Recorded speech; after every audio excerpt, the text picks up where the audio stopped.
Well, finally, there has been a signing of the Declaration of Principles between the DRC and the M23. I'm going to tell you about that in this video, as well as how much the US pressure has made these two parties to go to a table and sign this agreement. As well as in this video, I'm going to tell you about a damning report that was released by the United Nations that put Kigali at the center of the lightning advancement of the M23 earlier this year in Goma and Bukavu that made the M23 to go as far as Walikale, and why the M23 actually withdrew from Walikale. As well as in this video, I'm going to tell you about the signing of an agreement between Cobalt Metals and the DRC government and how that is now connected to what is happening in Doha, the Washington Accord, as well as Eastern DRC conflict. Well, this is Bonafide. If you haven't subscribed, kindly subscribe and hit that notification button so that when I release something new on the DRC crisis, you get notified as soon as possible. Well, just a day after the threats came from Lawrence Kanyuka, the spokesperson of the M23, saying that the FARDC has been attacking positions of the M23 in Eastern DRC, today we are reporting that there has been a signing of a principles of declaration between the M23 and the Kinshasa government. This declaration comes amid heavy US pressure to finalize deals that will bring peace to Eastern DRC,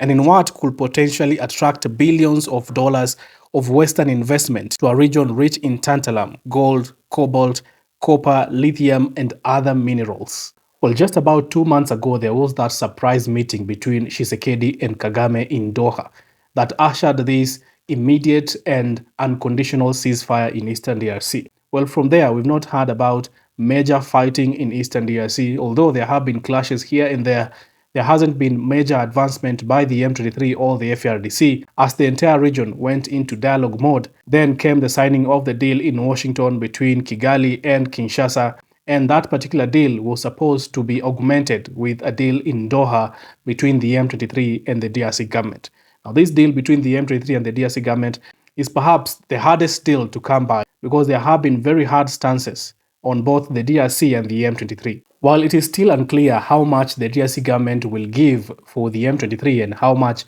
the M23 will agree also to give to the DRC government, the bigger question remains if the M23 will finally allow the FARDC to govern these territories that they have already occupied and said that they will defend. And remember, this is a momentous occasion because the DRC government had previously said that they will never share a table with the M23. Well, now that is happening. And in fact, the DRC government had gone even to the extent of saying that the M23 is a terrorist organization, that the DRC government as a state cannot have a sit down with a terrorist organization. So what has made all this to happen? And that is the factor of the US pressure that is pushing all these actors to make deals and share a table. In fact, one source that gave information to this said that the US pressure in making all this happen is very strong in Doha at the moment because the US is very much invested in what is going to happen in Eastern DRC. This is a project that has been taken personally by President Donald Trump to ensure that, of course, China has been rivaled in Eastern DRC,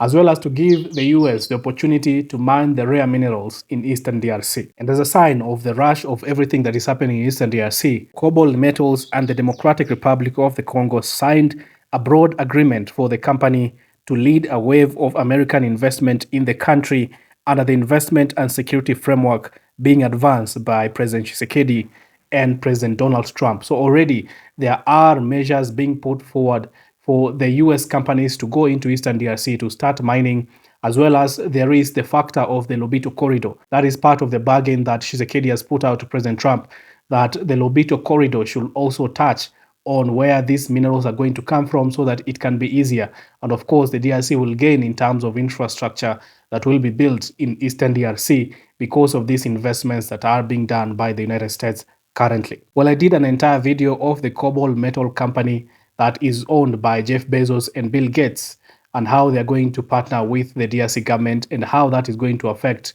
of course, the people in Eastern DRC and the minerals in Eastern DRC. I will attach a link so that you can go and watch that particular video for more context about these minerals deals between DRC and the US. As well as after this video, I'm going to post this agreement that was signed between the DRC and Cobalt Metal so that you can go and have more context about what these two parties agreed and how mining in Eastern DRC is now going to be done under this new US company that is now partnering with the DRC government. And while there has also been a damning report by the United Nations that has put Kigali at the center of the lightning advancement by the M23 earlier this year to take over Goma and Bukavu and to go even farthest west to Walikale. In this particular report, the United Nations noted that Rwanda has been training the M23 in Rwanda, and the United Nations report has mentioned 3 training centers where some of the M23 troops were trained by the Rwandan Defense Forces, and that is Gabiro, Nasho, and Gako military training centers in Rwanda, where these troops were trained and then they were taken to Eastern DRC to continue to fight the FARDC and lead to that takeover that we experienced earlier this year. This is as per the United Nations report, what they say happened earlier this year. Further, they say that the command of all the operations that happened earlier this year in taking over Goma and Bukavu, that Kigali exercised command and control over the rebels during their advancement, and that led them to take over Goma and Kigali very fast, as never expected before, and the troops even went over to Walikale. Now, further, that UN report also noted that the decision by the M23 to withdraw from Walikale directly came from Rwanda, and it was not an M23 decision. That particular decision came directly from Rwanda, that they should withdraw from the mineral-rich area of Walikale so that there can be this environment of dialogue for all these peace deals to be made. So that is a damning report that came from the United Nations, denoting that Rwanda had a direct link with the M23, and to some extent, Rwanda was taking charge of the operations that were happening in Eastern DRC by the M23 in taking over Goma and Bukavu up to Walikale earlier this year. And the report also noted that the DRC government was also complicit in funding the FDLR as well as the Wazalendo to fight the battles in Eastern DRC, something that was prohibited by the United Nations and goes in line with the violations of international law. Well, I will continue to keep you informed of the latest of what is happening in Eastern DRC right now that there has been the signing of a declaration of principles between the M23 and the DRC government. Keep it bona fide.